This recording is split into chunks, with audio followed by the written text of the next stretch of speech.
Banyak yang tidak menyadari kesehatan mentalnya sendiri.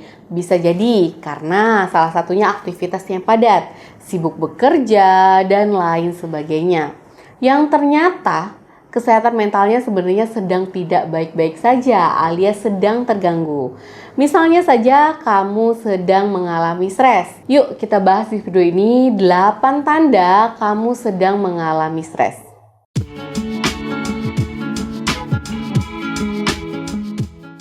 Hai, assalamualaikum sahabat sehat. Apa kabarnya nih teman-teman semua? Semoga kalian selalu sehat ya dimanapun berada. Amin ya rabbal alamin. Sebenarnya ada beberapa kondisi nih yang menjadi tanda jika kamu sedang mengalami stres. Salah satunya biasanya akan lebih sensitif. Mungkin kamu nggak menyadarinya. Biasanya hal-hal kecil itu cukup mengganggu kamu. Kamu bisa memaklunya, tetapi kini hal-hal kecil tersebut bisa menyulut amarah dengan begitu mudahnya.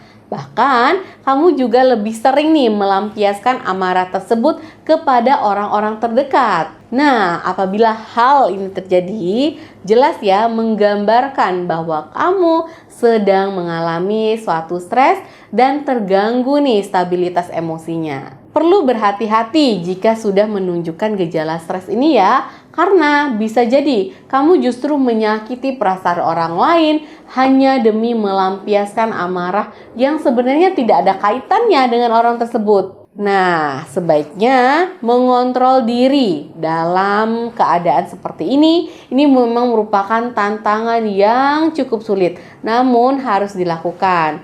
Dan bukan berarti ya orang lain yang ada di sekitar kalian itu harus terkena imbasnya. Tanda yang kedua yaitu merasa terlalu emosional.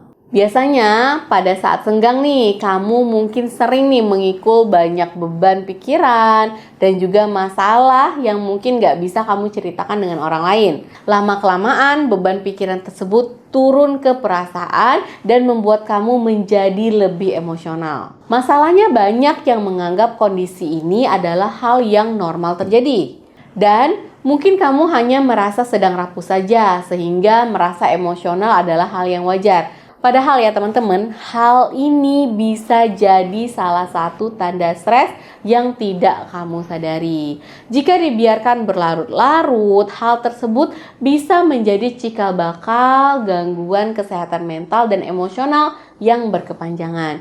Jadi kalau udah mulai ada tanda awalnya, sebaiknya segera dirilis stresnya, minta bantuan orang terdekat atau ke profesional jika itu tidak memungkinkan dilakukan sendiri. Yang ketiga, tandanya adalah mood swing. Nah, maksud mood swing ini apa gitu ya? Mood swing ini merupakan kondisi saat kebahagiaan dan juga kesedihan dan juga kemarahan itu terasa begitu dekat. Jadi ketiga hal tersebut terjadi secara bergantian dan tiba-tiba tanpa sebab yang jelas. Jika hal ini terjadi ke teman-teman, mungkin ada yang salah dengan kondisi mental kamu ya. Artinya, mood swing ini bisa menjadi salah satu tanda stres yang tidak kamu sadari. Tanda yang keempat yaitu lebih sibuk dari biasanya.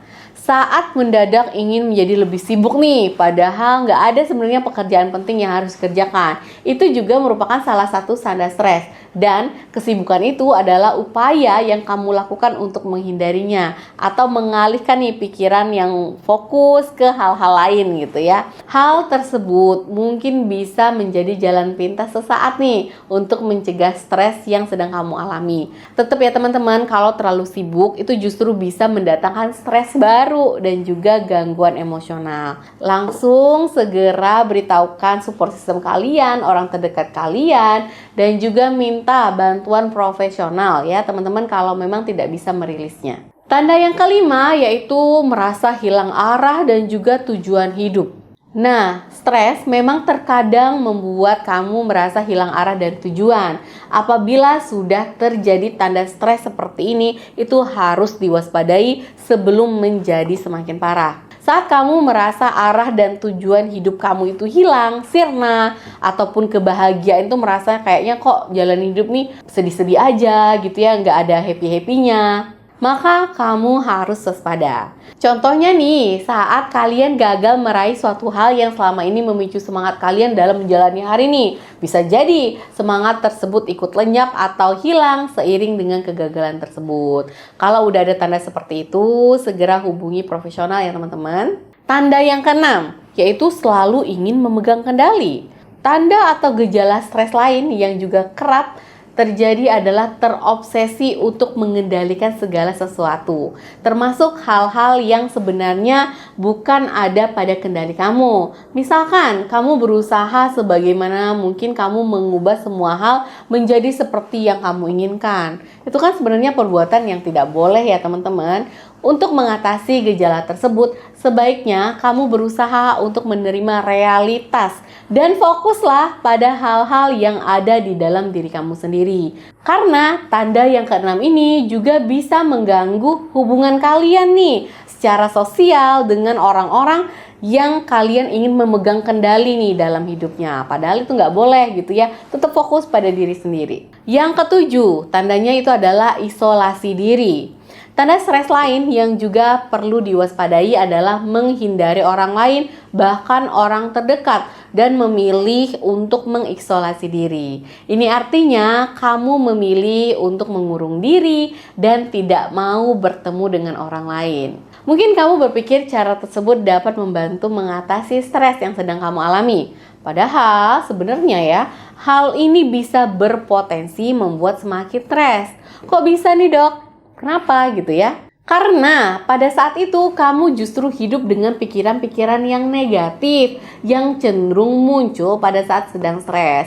Makanya kalau kamu melihat orang lain atau orang terdekat memutuskan untuk menyendiri, sebaiknya kita segera dampingi. Jangan biarkan dia menyendiri terlalu lama, karena takutnya bisa mengakibatkan hal-hal yang fatal atau yang berbahaya nantinya. Jadi udah tahu ya teman-teman 8 tanda stres yang sering tidak disadari. Sekarang udah sadar ya teman-teman kalau memang sedang mengalami tanda-tanda tersebut, segera rilis nih stresnya, minta bantuan orang terdekat, hargai diri sendiri ya, hargai juga orang lain dan orang-orang sekitar kita. Dan kalau memang tidak bisa lagi merilisnya, minta bantuan ke profesional, ke psikolog atau ke psikiater yang ada di kota kalian. Semoga kita selalu sehat ya, baik secara fisik, baik secara mental health-nya, fisiknya. Amin ya robbal alamin. Oke teman-teman yang belum subscribe dulu nih Dokter WSP YouTube-nya biar semakin lama makin berkembang ya teman-teman. Terima kasih yang sudah menonton video ini sampai habis. Jangan lupa juga di follow Instagram dan juga beberapa media sosial saya lainnya. Terima kasih. Wassalamualaikum.